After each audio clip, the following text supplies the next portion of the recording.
কৃষ্ণ বন্ধু বান্ধৱীসকল নমস্কাৰ। বন্ধু বান্ধৱীসকল নিশ্চয় আপোনালোকে ভালে কুশলে আছে নহয়নে বাৰু? আশা কৰোঁ আপোনালোকে ভালে কুশলে আছে। বন্ধু বান্ধৱীসকল আজি মই লৈ আহিছোঁ ভাৰতৰ কেইটামান সাধাৰণ জ্ঞানৰ প্ৰশ্ন উত্তৰ। বলক আজিৰ প্ৰশ্ন উত্তৰ ভিডিঅ'টি আৰম্ভ কৰোঁ। আজিৰ প্ৰশ্ন নং 1 হৈছে ডিব্ৰুগড় ৰেলৱে কৰ্মশালা কেতিয়া নিৰ্মাণ কৰা হৈছিল? তাৰ উত্তৰ হৈছে উত্তৰ 1881 চনত। আজিৰ প্ৰশ্ন নং 2 শৰাইঘাট দলং কেতিয়া মুকলি কৰা হৈছিল? ইয়াৰ উত্তৰ হৈছে 1963 চনত। আজিৰ প্ৰশ্ন নং 3 অসমৰ মুঠ ঘাইপথৰ দৈৰ্ঘ্য কিমান?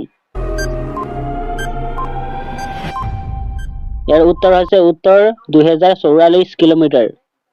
আজিৰ প্ৰশ্ন নং 4 অসমৰ কামৰূপ জিলাত থকা বিমানবন্দৰটোৰ নাম কি? ইয়াৰ উত্তৰ হৈছে উত্তৰ লোকপ্ৰিয় গোপীনাথ বৰদলৈ আন্তৰ্জাতিক বিমানবন্দৰ। আজিৰ প্ৰশ্ন নং 5 অন্তিমটো প্ৰশ্ন হৈছে মানুহ মৰাৰ পাছত লগত কি লৈ যায়?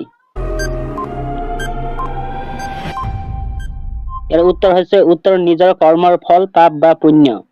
বন্ধু বান্ধৱীসকল আজিৰ প্ৰশ্ন উত্তৰ ভিডিঅ' ইমানতে অন্ত পৰিছে। ধন্যবাদ। জয় অসম, জয় ভাৰত, বন্দে মাতৰম।